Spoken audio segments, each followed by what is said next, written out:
দেখো, cervical spondylitis যত রোগ আছে তার মধ্যে সবথেকে ক্রিটিক্যাল এবং সবথেকে রিস্কি রোগের মধ্যে সার্ভাইকেল স্পন্ডিলাইটিস পড়ে, যেটাকে আমরা নিজেরা কতটা গুরুত্ব দিতে পেরেছি এবং কারা কতটা এই সমস্যা থেকে বেরোতে পেরেছেন, এখানে একটা প্রশ্নচিহ্ন আছে।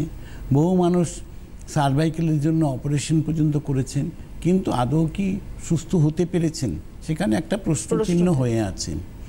কিন্তু আজকে যারা রাঙ্গুলি আয়ুর্বেদিকে এসছেন সার্ভাইকেল স্পন্ডিলাইটিস নিয়ে, যাদের ঘাড়ে ব্যথা ছিল, নেক কলার পরে ঘুরে বেড়াতেন বছর বছর ধরে, মানে এটা নেই জিনিসটাকে কেউ মানুষ বলে যে 15 দিনের জন্য আমি এটা পড়েছি, কেউ 15 দিন না, বছর বছর ধরে মানুষ নেক কলার পরে চলছে, তারা সুস্থ হতে পারছেন না।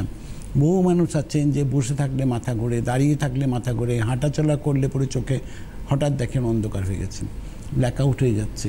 এবং সার্ভাইকেলের সবথেকে মারাত্মক আরেকটি প্রবলেম যেটা আছে সেটা হচ্ছে যে সার্ভাইকেল থেকে কিন্তু হার্ট অ্যাটাকেরও প্রবলেম আসতে পারে।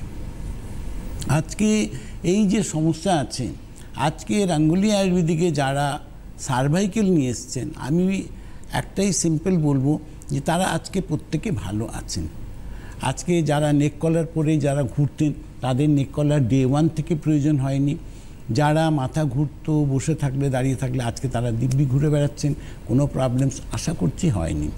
আজকে রাঙ্গুলি আয়ুর্বেদিক মানুষের কাছে একটা পথ দেখিয়েছে সুস্থ হওয়ার। আজকে আমরা বলি যে কেন এটা হয়, আজকে সার্ভাইকেলের প্রবলেমসটা কেন হয়, কেন আমার ফ্রোজেন শোল্ডারের প্রবলেমস হয়, কেন আমার লাম্বার স্পন্ডিলাইটিস হয়, কেন আমার হাঁটুর ব্যথা হয়, কেন কেন কেন কেন কিন্তু এই কেনর উত্তর কিন্তু কোথাও নেই।